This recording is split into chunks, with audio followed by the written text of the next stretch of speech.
Hello, how's everybody doing? So it's been a long time since I made a video. I've been busy with school, been busy with work, but today I wanted to take time to make a video about the new COVID-19 vaccine. I've had tons of people text me, call me, ask me at work, different things, if I will get the vaccine, what do I think about the vaccine, why would I get it? Why would I not get it? All types of questions. And a lot of family members, a lot of friends will call and ask if I'm going to get the vaccine. I think that goes for a lot of nurses, doctors, nurse practitioners, anybody in the medical field are probably getting asked this a whole lot because it's a major topic right now. So just to start it off right off the bat, as soon as I can get it, I will. It's not available to the general public right now. It is available to healthcare systems, so like hospitals and the most high and at-risk people can currently get it right now at the current moment. And then I imagine they'll start rolling out to nursing homes, to other vulnerable individuals before the general public gets it. I know the Surgeon General it said it may not even be available for the general public until summer. So we may have quite a while to still wear masks and still have to wait to get the vaccine. Then, I get a lot of people asking about what side effects. And so everything reported so far, the major side effects are going to be just like when you get a flu shot. You're going to have pain at the site of injection. You're going to have fatigue, weakness. You're going to have an immune response. I will say, though, with the COVID vaccine, what's been reported from the CDC and different news organizations is that the symptoms that people are having are a little bit stronger, I guess, is the best way of putting it, than the flu vaccine. So the symptoms are a little worse. They'll have a little bit more fatigue. You may want to just lay in bed all day long. You may have a spike of fever. Some people reported maybe tingling, things like that, or maybe a slightly increased heart rate. These are all things that indicate that your immune system is working and that the vaccine is doing what it's supposed to do. It's supposed to create an immune response in your body. So that way, when you encounter coronavirus or COVID, or somebody who's positive with COVID, your body will be able to fight it off and you will not get sick from it. So I know a lot of people are saying, well, there's people that are having anaphylactic reactions where their airways are closing up. They're having essentially allergic reactions to it. Allergic reactions are going to happen with anything you give, whether it's a flu shot, an aspirin. There's always going to be people who are allergic. But out of, I think they've given around 1 million or 1.1 million vaccines so far all around the United States. I was looking on a map. Johns Hopkins has a map you can click on and see how many vaccines are given in each state. I know my state, I haven't seen that updated for my state, for where I live, but I know it's coming. I know people that are getting it, but currently 1.1 million people, and they've maybe had 10 anaphylactic reactions.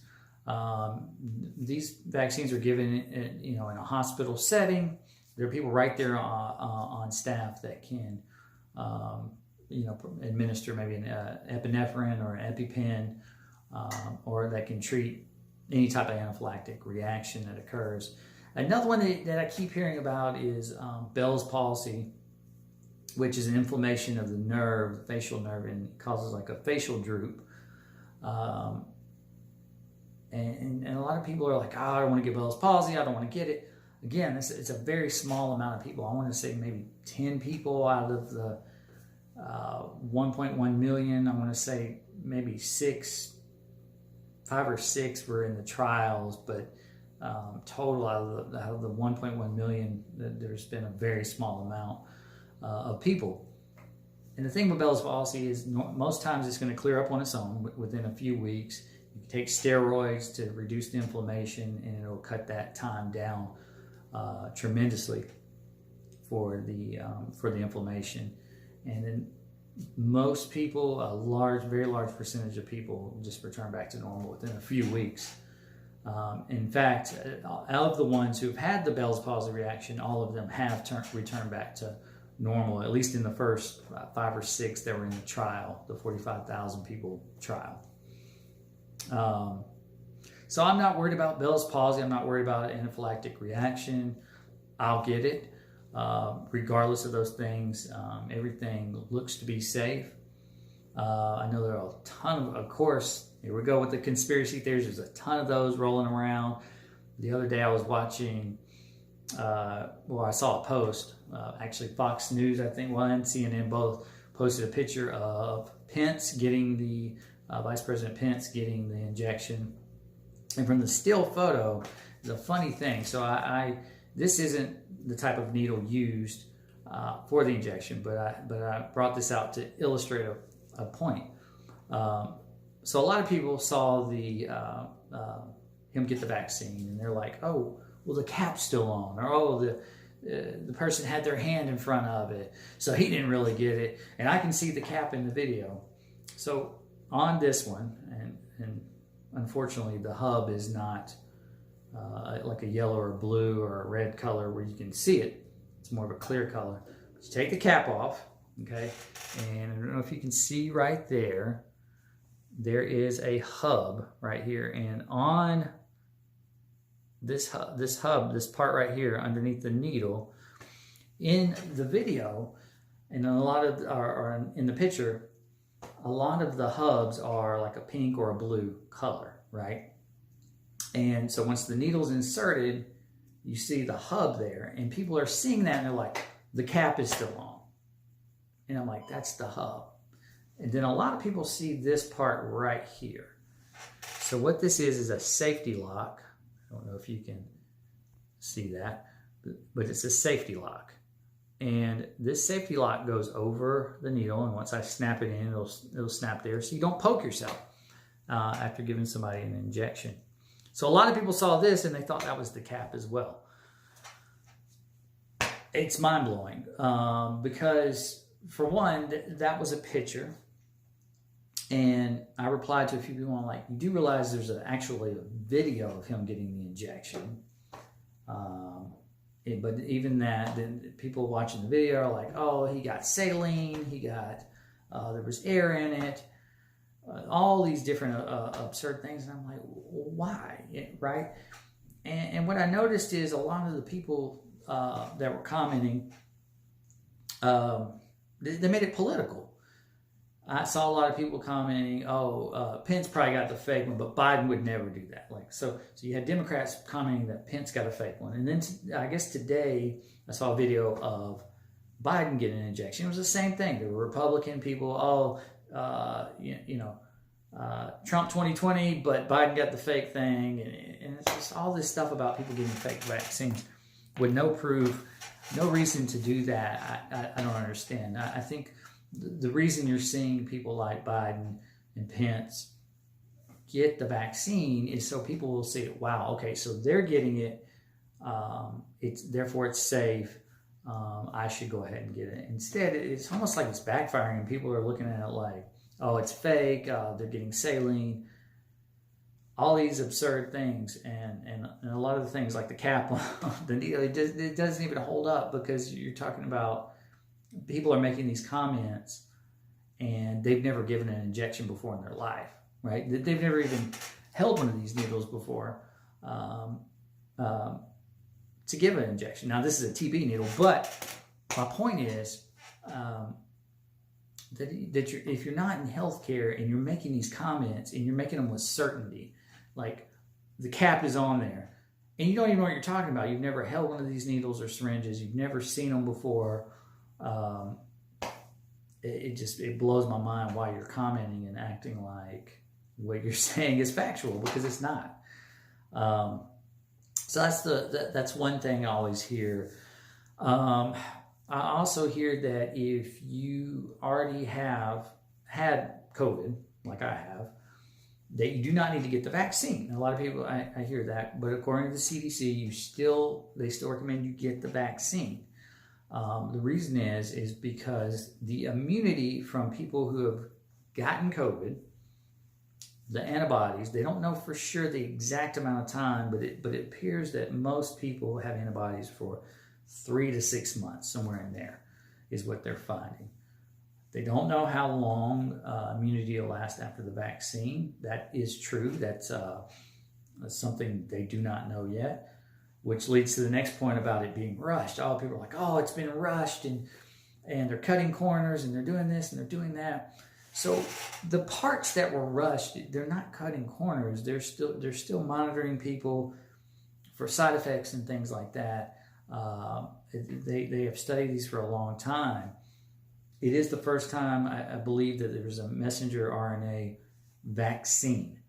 However, they've been working on this technology for a long time. Now there is a reason, a global pandemic, for them to say, scientists all around the world to share data and say, hey, let's just focus on getting a messenger RNA vaccine out to the public. We've been working on this for years. We have a lot of data already. So they already have a lot of data. They already have a lot of the technology, and it was already in the works. So now this just gave them a reason to put it out. A lot of times these vaccines and things get held up because of funding. You have to secure funding, and that process takes a long time to get maybe government funding or whatever funding you're trying to get. So what COVID did with the pandemic is the funds, they released an emergency authorization use, EAU, that allowed them to move forward quicker because they knew the funds would be there, right? Because vaccines don't get made for free. You know, people are like, oh, it's all about money, it's all about it.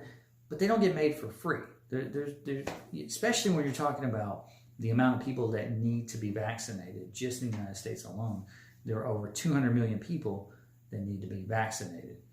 So that money, it doesn't just, magically appear. It has to be approved. And so that's usually what slows up a lot of vaccines being made, is the approval, the whole approval process. So those are some of the main hurdles that made it to where where they were able to develop this within a year. The other thing is that there are several different other types of coronaviruses that cause a common cold. So they already have kind of a basic understanding, even though COVID-19 is different. They do have a little bit of an understanding of coronaviruses as a whole, and that also helps speed this up. But anyway, so I'd like to hear everybody's comments. Are you going to get it? Are you not going to get it? I'm sure I'm going to have a lot of people in the comments who are going to be saying I'm absurd and saying that it's a plot by Big Pharma. They're trying to make money, and Bill Gates, created it, and the devil created it. And I've even had people say, "Oh, it's the mark of the beast," and all these absurd things. But really, all it is something that is going to prevent the spread and keep people from dying from COVID. And I hear a lot of people that say, oh, well, the survival rate, I see 99% pass around a lot. Well, 99% of people who get it survive. I think it's roughly right now they're saying 98%.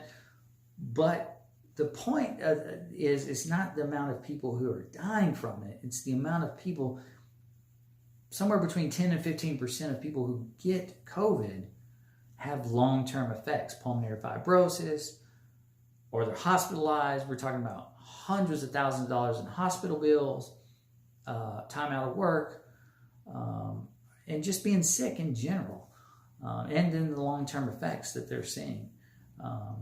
That far outweighs than focusing just on the mortality rate and saying, oh, well, most people don't die from it, so it's fine.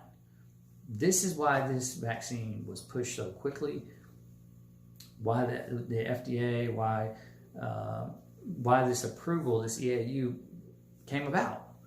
So anyway, tell me what you think in the comments section. I'm getting the vaccine. I hope you're getting the vaccine when it becomes public.